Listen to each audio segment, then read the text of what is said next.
Fala galera do Teológica, eu sou a Carol e nesse canal a gente conversa de Bíblia, a gente conversa sobre Deus, salvação, reino, como ler a Bíblia e você é muito bem-vindo aqui.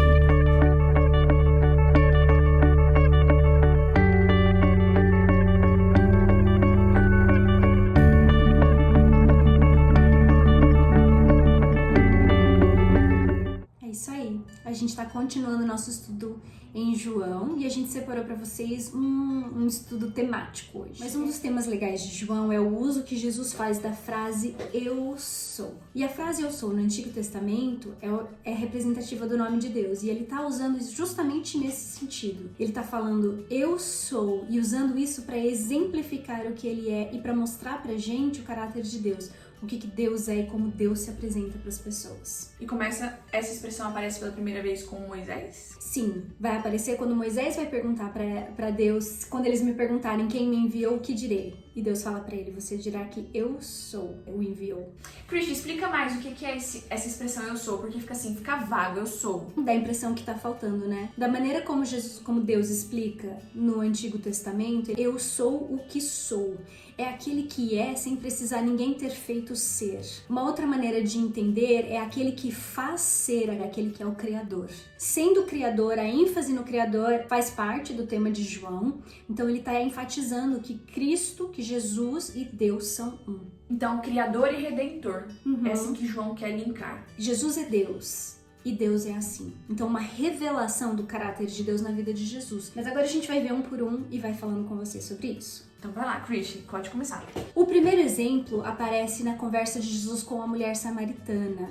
E a gente já falou sobre esse capítulo e a grandiosidade que é Jesus ter confessado que ele é o Messias de maneira tão aberta. Porque ela fala assim, virá o Messias e ele vai explicar pra gente todas essas coisas. E o que Jesus faz é responder assim, eu sou este que fala com você. Mas ele escolhe essa frase, eu sou. Então ele dá esse peso e revela para ela. Ao fazer esse paralelo com o Messias, ele está dizendo o Messias é Deus. E ele fala assim, eu o sou. Eu sou. E fica aberto como a Carol falou. Eu sou o Messias e o Messias é eu sou. É Deus. A próxima aparição ela acontece quando Jesus está andando sobre o mar e os discípulos pensam que é um fantasma. Cristo então mais uma vez usa a expressão sou eu. Não temais. Agora, a inversão acontece muitas vezes na tradução. Ele vai falar eu sou no original. E isso vai ser traduzido porque não faz sentido, mas não fazia sentido porque Jesus está fazendo uma referência. Então, cada vez que ele diz eu sou, ele também está dizendo eu sou Deus. Não precisa temer. Eu sou. Porque se o Criador de toda a vida está com eles, por que eles vão temer a morte? Ou temer esse acidente, essa tempestade? E nessa frase, enfatizando o Criador, aquele que domina sobre a tempestade. E não é porque Cristo também está presente que não vai ter tempestade. Mas se ele está presente, tem vida e tem luz. Independente do que acontece na nossa vida, quando Deus está presente, ele pode usar isso para a glória de Deus. A próxima aparição se dá quando ele diz que ele é o pão da vida. Ele não é só o pão, ele é o pão da vida. Essa frase dele é controversa porque dá a entender que ele quer que as pessoas o comam. Então ele fala assim, aquele que comer desse pão vai ter vida eterna. E isso parece muito estranho e afasta muitas pessoas de seguirem Jesus porque eles não conseguem compreender a complexidade desta frase. Mas o que Jesus quer dizer é que a gente tem que cuidar e ele enfatiza o sentido do alimento espiritual e que ele é o principal alimento espiritual e que é Deus que alimenta a gente espiritualmente. Agora, Deus alimenta a gente fisicamente, ele provê todas as nossas necessidades e ele também provê o alimento espiritual. Mas também tem os discípulos se escandalizando. Muitos Eles falam que o discurso é... Como é que eles... Duro. Eles falam que o discurso é duro no capítulo 6, no verso 60. E aí Cristo começa a dizer que o Espírito é vida, o que vivifica. Então receber esse pão, aceitar o pão da vida, é a manifestação de fé, de que eu me sinto no reino de Deus para comer desse pão. E também uma maneira de dizer que às vezes as verdades do reino dos céus são difíceis. são diferentes do que a gente esperava. No contexto de Messias, o Messias que era Jesus era muito diferente do Messias que eles esperavam, que era um Messias que ia vencer uma guerra militar contra os romanos. Do mesmo jeito, podem existir verdades hoje que são diferentes do que a gente espera, e que é só com o auxílio do Espírito Santo e com a interpretação divina que a gente vai compreendê-los de maneira apropriada, de maneira profunda e verdadeira. E às vezes o discurso duro, que desafia os nossos ouvidos, porque depois o capítulo continua dizendo assim, que alguns discípulos abandonaram, não dos 12, mas daqueles que seguiam Jesus, e a Bíblia chama de discípulos, e aí Cristo vira para os 12 e fala assim, vocês também vão me abandonar? E aí Pedro fala aquela frase tão bonita, Senhor, para onde nós iremos? Somente você tem as palavras de vida eterna. As palavras de vida eterna, que são difíceis de entender, que o próprio Pedro não tinha entendido completamente, mas que ele estava disposto a seguir mesmo sem entender completamente. São os caminhos de Deus. A gente aceita que Deus faz o nosso caminho mesmo sem entender completamente. Em seguida, nós temos então agora Cristo se revelando como a luz do mundo. Eu sou a luz do mundo. E de novo a frase, né? Deus é a luz do mundo. Cristo é Deus e Cristo é luz. Então ele vai explicando que as nossas escolhas, ao escolher Cristo, a gente abandona as trevas. Ou a gente não precisa mais andar nas trevas, mas a gente pode seguir Jesus na luz, pelo que ele é, e ter essa luz nas nossas vidas. Mas depois, no discurso com o embate com os fariseus, ele fala algo muito importante, que se a gente não crê no eu sou, no verso 24 do capítulo 8, morrereis nos vossos pecados. Então a fé de que ele é Deus, o Criador e Redentor, é a condição para a salvação. E enxergar a luz de Deus e as coisas como Deus quer que elas sejam feitas. Tem uma frase muito triste, os homens rejeitaram a luz, que eles rejeitaram a luz porque eles gostavam das trevas. Não é só uma rejeição, essa luz que veio não era a luz que eu queria, que também é parte da rejeição de Cristo, mas que na verdade era, eu prefiro as trevas do que a luz. Então, no fundo, seguir a Jesus é uma escolha. Em João 3 fala isso. Isso que a Cruz está citando, e fala assim, eles amaram mais as trevas porque as suas obras eram más, e eles não vêm para a luz, para que as suas obras não sejam manifestas. E Cristo insiste tanto nos fariseus que o discurso é longo, tem 59 versículos, e ele finaliza o discurso dizendo que antes de Abraão, eu sou.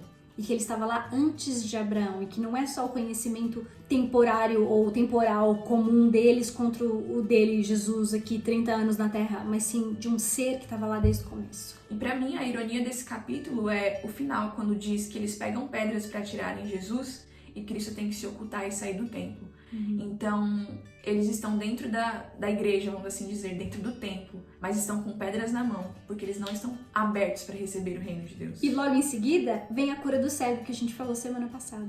Esse é o contexto do capítulo 9. E aí a gente pega e faz assim, eu sou a luz do mundo, e eles querem apedrejar a luz do mundo. E aí ele traz vista, né, mas assim, uma renovação da vida desse cego, transformando a vida dele em algo que é luz, e continua essa discussão, tipo assim, mas esse homem não faz o que a gente achou que ele ia fazer, ele faz algo completamente diferente.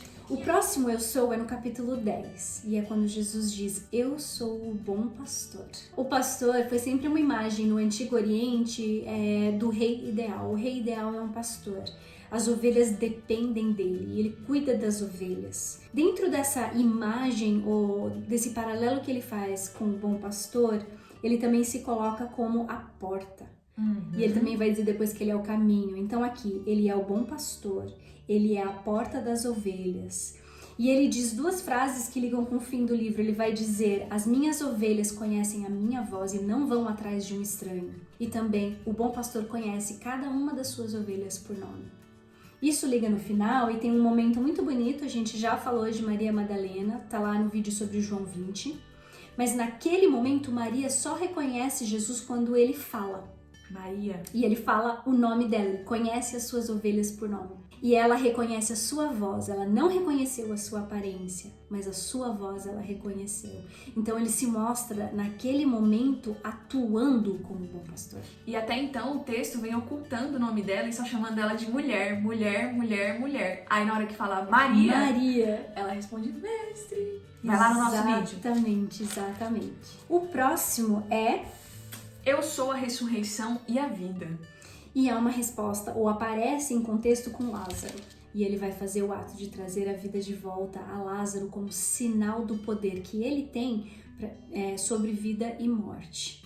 E também vai mostrar, para quando ele morrer, que ele tem esse poder de ressuscitar. Só que sabe o que eu acho bonito nesse capítulo?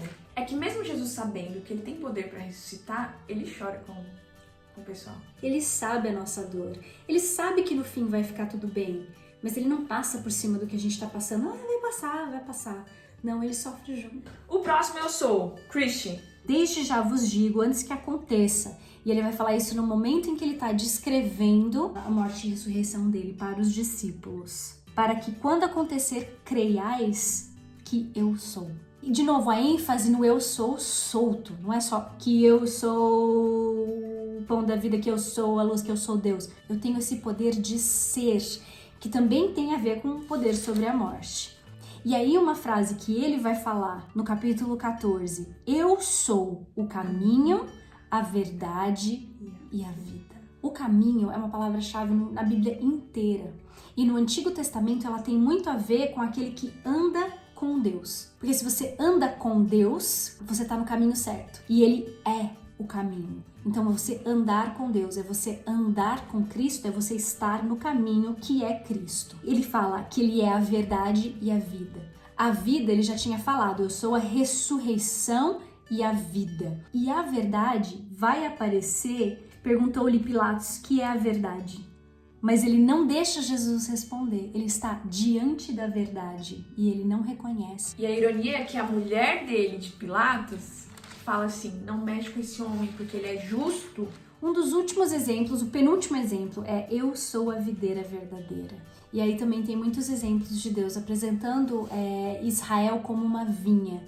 E que a videira verdadeira seria essa videira origem. O pai é o agricultor, ele é a videira. E aqueles galhos que se prendem a ele se tornam parte dessa videira.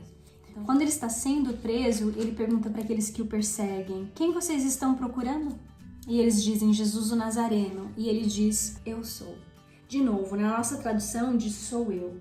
Mas ele está dizendo, eu sou. E quando ele diz isso, tem tanto poder nesta palavra, no quem ele é, que as pessoas caem por terra. Eles não conseguem reagir. E aí eles se levantam e eles dizem de novo que estão procurando a Jesus. E ele diz, sou eu.